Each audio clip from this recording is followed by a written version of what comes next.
Bismillahirrahmanirrahim. Saygılı Müslümanlar, aziz vatandaşlarım. İşte bizler 11 ayın sultanı olan Ramazan ayımızı sonuna yettik. Orazalarımızı tuttuk. Bütün ümmet olarak, millet olarak Kırım Tatarları, Kırım'daki bütün Müslümanlar. İnşallah bayramımıza da kavuştuk. İşte bugün Kırım Müslümanların ve bütün İslam aleminin büyük bir kıvanç ve bayram günüdür.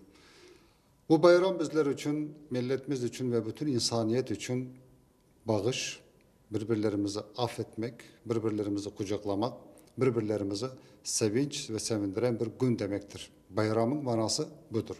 İşte bizler bu bayrama kavuşkan iken birbirlerimize sevindirmek, birbirlerimize hediyeler vermek, kendimizin ana babalarımıza evlerine varıp bayram şerifi mübarek olsun dediğimiz vakit hiç unutmayacak ki bizim milletimizin içinde, sokaklarımızda, köyümüzde kimsesi olmayan kartlarımız, bitaylar, dedelerimiz var.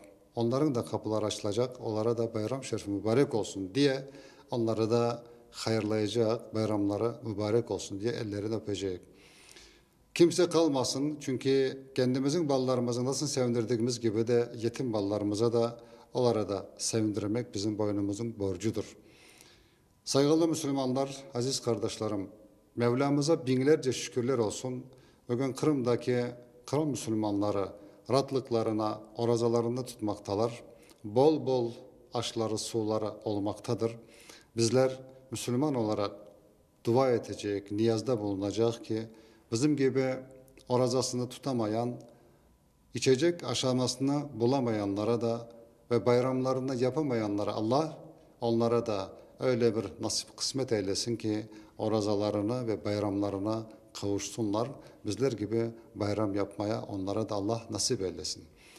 Artık bütün İslam aleminin ve bütün Kırım'daki olan Müslümanların Ramazan bayramı hayırlı mübarek olsun. Bu bayram milletimizin birlik beraberliğine, milletimizin kavuşmasına, sevişmesine ve bu toprağına sahip olmaya vesile olsun. Bayram hepinize hayırlı mübarek olsun.